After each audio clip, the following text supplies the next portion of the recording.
Assalamualaikum warahmatullahi wabarakatuh. Halo anak-anak ibu, apa kabar? Semoga semuanya dalam keadaan sehat ya. Bertemu kembali dengan channel Ibu Amelia Madonna. Kali ini kita akan belajar tema 3, tokoh dan penemuan. Subtema 3, penemuan dan manfaatnya. Pembelajaran 6. Tonton sampai habis ya, jangan di skip. Materi ini berdasarkan buku tematik kurikulum 2013 dan Bu Pena 6A penerbit Erlangga. Tapi sebelum mulai, jangan lupa kamu tekan tombol like, comment, share, and subscribe ya. Juga tekan tombol lonceng notifikasinya agar kamu tidak ketinggalan video-video pembelajaran terbaru dari channel Ibu Amelia Madonna berikutnya. Terima kasih. Usai berolahraga, kita akan kembali belajar. Pensil adalah benda yang selalu membantu kita saat belajar. Amatilah pensil tersebut. Tahukah kamu asal-usul pensil tersebut? Apa manfaat pensil? Yang pertama, muatan bahasa Indonesia KD 3.2 dan 4.2. Menggunakan kata baku untuk menulis kalimat efektif. Pensil si kecil yang amat penting. Pernahkah terbayang olehmu gimana sih manusia bikin tanda dan tulisan sebelum ditemukannya pensil? Bagaimana proses penemuan pensil hingga menjadi bentuk pensil seperti sekarang dengan proses pembuatan yang lebih modern? Zaman dulu, manusia menggambar dan menuliskan dengan menggoreskan ujung pisau ke batang pohon. Lalu, pada masa Romawi kuno, sebilah logam tipis dipakai untuk membuat goresan pada batu dan lembar daun papirus. Perkembangan pensil dimulai sejak ditemukannya grafit pada tahun 1564 di Bordeaux, Inggris. Grafit ditemukan sebagai material yang dapat meninggalkan tanda hitam yang cukup pekat, namun terbukti lunak dan gampang patah.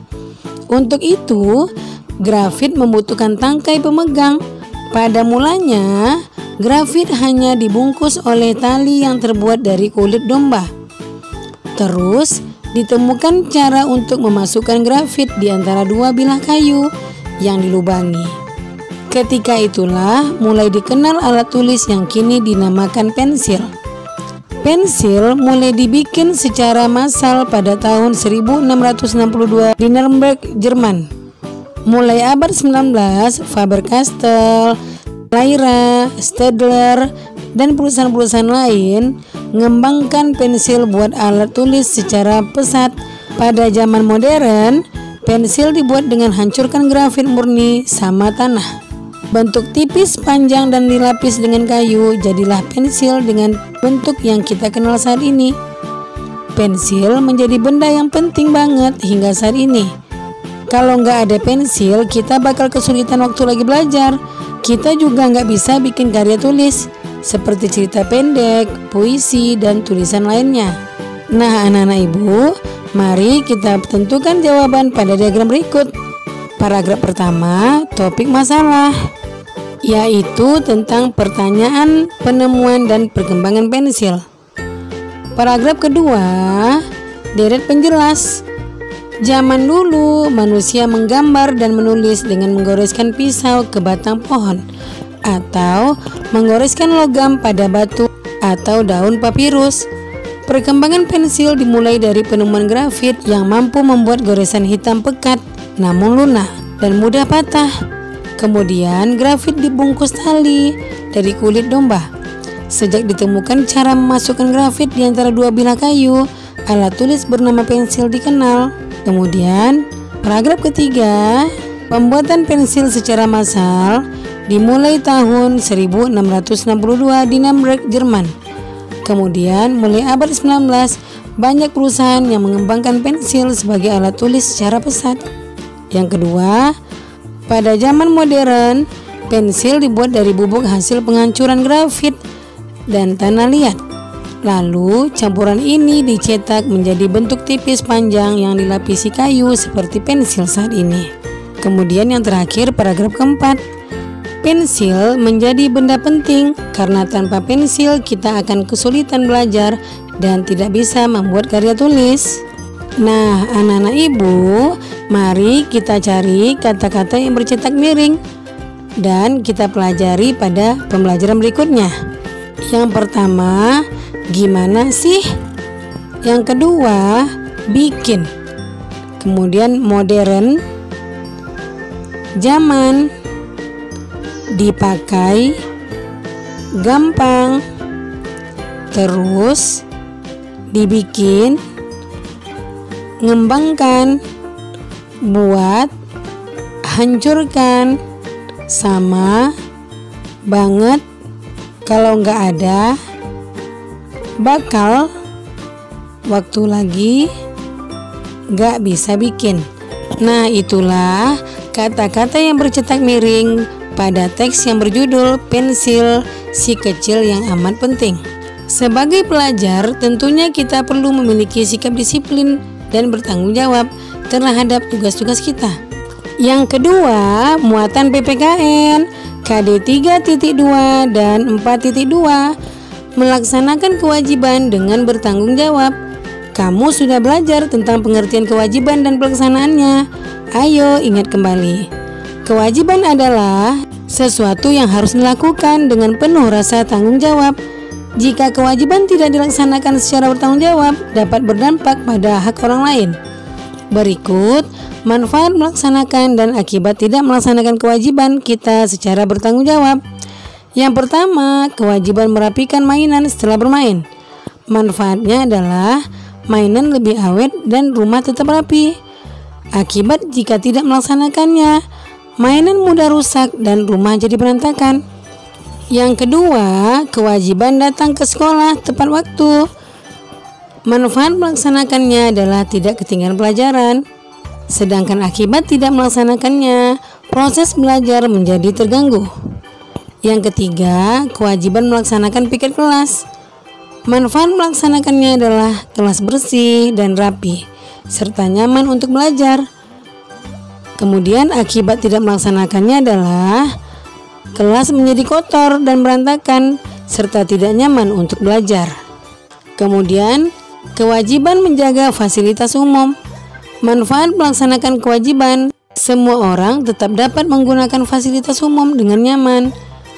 Akibat tidak melaksanakannya, fasilitas umum rusak dan tidak nyaman lagi untuk digunakan. Nah, anak ibu, coba dengarkan teks berikut. Kewajiban dan tanggung jawab. Ani adalah putri dari Bapak dan Ibu Yakob. Pak Yakob memenuhi semua kebutuhan sekolah Ani, seperti buku-buku, seragam sekolah, serta peralatan lainnya. Bu Yakob juga selalu membekali makanan sehat untuk Ani di sekolah. Ani sangat bersyukur dengan perhatian ayah dan ibunya. Ia selalu mematuhi nasihat ayah dan ibu. Ani juga rajin sekolah, rajin belajar, dan mengerjakan tugas sekolah tanpa perlu diingatkan. Ani kemudian selalu naik kelas dengan nilai yang memuaskan. Bapak dan Ibu Yakob sangat bangga dengan Ani. Yang pertama adalah hak Ani. Hak Ani antara lain mendapat pendidikan, mendapat asupan makanan yang sehat, dan mendapat perhatian orang tua. Kemudian dampak jika bertanggung jawab pada kewajiban, yaitu menjadi orang berpendidikan, membanggakan orang tua. Kemudian cita-cita kita pun akan tercapai. Kemudian manfaat kewajiban. Yang pertama, tujuan akan tercapai. Yang kedua, dihargai orang lain. Dalam hal ini adalah orang tua. Kemudian dampak jika tidak bertanggung jawab kepada kewajiban. Yang pertama, terjebak dalam kebodohan. Yang kedua, mengecewakan orang tua. Kemudian tentunya gagal mencapai cita-cita. Nah, anak-anak ibu, mari kita jawab pertanyaan berikut. Yang pertama, sebutkan kewajiban Ani dalam cerita di atas. Kewajiban Ani dalam cerita di atas adalah hak mendapat pendidikan, mendapat makanan yang sehat, dan mendapat perhatian orang tua. Yang kedua, apakah Ani sudah menjalankan kewajibannya? Jelaskan dan berikan contoh. Iya, karena orang tuanya telah memberikan perhatian yang cukup untuk Ani.